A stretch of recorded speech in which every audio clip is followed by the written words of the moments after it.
தமிழகத்திலே அமைந்திருக்கின்றன. கோவையிலிருந்து சென்னை வர வேண்டும் என்று சொன்னால் 10 சுங்கச்சாவடிகளை கடந்து வர வேண்டியிருக்கிறது.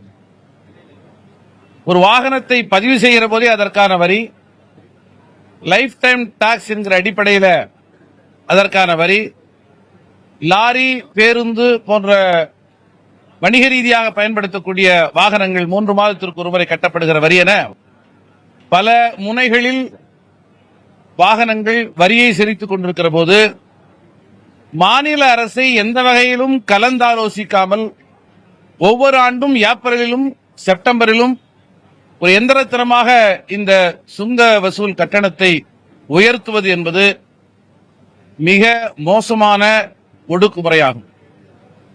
இது வெகுமக்களின் மீது சுமத்தப்படுகிற ஒடுக்குமுறை என்பதை விட மாநில உரிமை என்கிற நோக்கிலே பார்க்கிற போது மாநில அரசோடு எந்த வகையிலும் நகாய் என்கிற தேசிய நெடுஞ்சாலை ஆணையம் ஒரு கலந்தாலோசனையை செய்யாமலேயே இந்த கட்டண விகிதங்களை அமைக்கிறார்கள். குறிப்பாக கடலூரில் இருந்து சிதம்பரத்தை நோக்கி போகக்கூடிய இடத்திலே அமைந்திருக்கிற கொத்தட்டை என்று சொல்லப்படுகிற டோல்கேட் 1 மாதத்திற்கு முன்னதாக திறந்து வைக்கப்பட்டது. முன்னும் பின்னுமாக எந்த பணிகளும் முடிவடையாமலேயே ஒரு வழி பாதையாகவே விழுப்புரத்திலே இருந்து சிதம்பரம் வரை போகிற சரிபாதிக்கும் மேலான பயண தூரம் அமைந்திருக்கிற நிலையில் அந்த டோல்கேட் உயர்த்தப்பட்டிருக்கிறது. அனைத்து வணிக பெருமக்களும் வியாபாரிகளும் அங்கே தொடர்ந்து போராடி வருகிறார்கள். 15 ஆண்டுகளுக்கு மேல் இந்த சுங்க கட்டணங்கள் செயல்படக்கூடாது என்கிற குறிப்பிட்ட காலக்கெடுவை தாண்டி காலாவதியாகி இருக்கிற சுங்கச்சாவடிகளை அகற்ற வேண்டும் என்கிற கோரிக்கை வலுத்து வருகிற நிலையில் ஒன்றிய அரசு ஒரு அதிர்ச்சிகரமான தகவலை தந்திருப்பதாக இன்று மாண்புமிகு நெடுஞ்சாலைத்துறை அமைச்சர் அவர்கள் சட்டப்பேரவையிலே சொன்னார்கள். புதிய விரிவாக்கங்களையும் புதிய சீரமைப்புகளையும் செய்ய வேண்டிய சூழல் இருப்பதால் 15 ஆண்டுகளுக்கு பிறகு சுங்கச்சாவடிகளை காலாவதியாக்குவது என்கிற பேச்சுக்கே இடமில்லை, தொடர்ந்து வசூலிக்கப்படும் என தேசிய நெடுஞ்சாலை ஆணையம் குறிப்பிட்டிருப்பதாக இங்கே தகவல் பதிவு செய்யப்பட்டிருக்கிறது. இப்போது அந்த சாலைகள் மேம்படுத்தப்படுகின்றன என்று சொன்னால் ஏற்கனவே அவ்வாறு உயர்மட்ட பாலங்கள் கட்டமைக்கப்பட வேண்டிய இடங்களில் அவர்கள் குறைபாடுடைய சாலையைத்தான் தந்திருக்கிறார்கள் என்பது பொருளாகிறது. ஆகவே 15 ஆண்டுகளை கடந்தும் செயல்படுகிற அத்தனை சுங்கச்சாவடிகளையும் உடனடியாக இழுத்து மூட வேண்டும். மாநில அரசை கலந்தாலோசிக்காமல் தேசிய நெடுஞ்சாலை ஆணையம் இவ்வாறு கட்டணத்தை தொடர்ந்து உயர்த்துவதை ஏற்றுக்கொள்ள முடியாது. இது மிகப்பெரிய சுரண்டலாகவும் ஒடுக்குமுறையாகவும் இருக்கிறது, மாநில உரிமைகளுக்கு எதிராகவும் இருக்கிறது. ஆகவே சுங்கச்சாவடி கட்டண உயர்வை ஒன்றிய அரசு திரும்ப பெற வேண்டும் என்கிற ஒரு வலுவான கோரிக்கையை நோக்கி அனைத்து கட்சிகளும் ஓரணியில் திரள வேண்டும் என்று விடுதலை சிறுத்தைகள் சார்பில் முன்வைக்க கடமைப்பட்டோம்.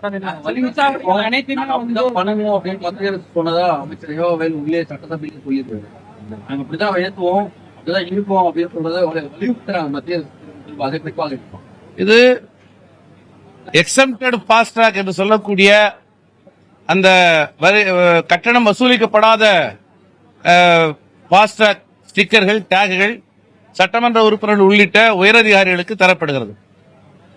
ஆகவே வெகுமக்களுடைய வலியை இவர்கள் கருதி பார்க்கவில்லையோ என்கிற ஐயம் வெகுமக்களிடத்திலே உருவாகிறது.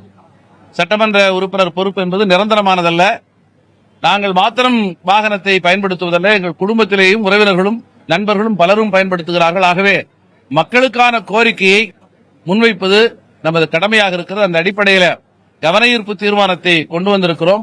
அதையொட்டி நேரடியாக கவன ஈர்ப்பு தீர்மானம் விவாதத்திற்கு கொண்டு வரப்படாமல் இருந்தாலும் கூட அதையொட்டி மாண்புமிகு நெடுஞ்சாலைத்துறை அமைச்சர் அவர்கள் பதிலை தந்திருக்கிறார். அந்த பதிலில ஒன்றிய அரசு அடாவடித்தனத்தோடு நடந்து கொண்டிருக்கிறதை அவர் அம்பலப்படுத்தி இருக்கிறார்.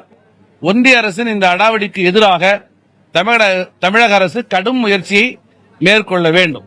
பெரும்பாலும் தனியார்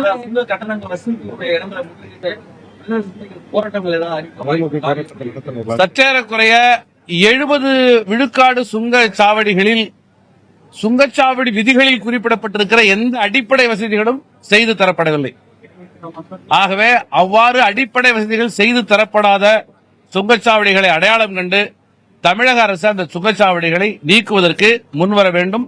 இது குறித்து விடுதலை சிறுத்தைகள் அனைத்து அரசியல் கட்சிகளோடும் இணைந்து கலந்து பேசி உரிய அடுத்த கட்ட முன்னெடுப்பை முன்னெடுப்போம்.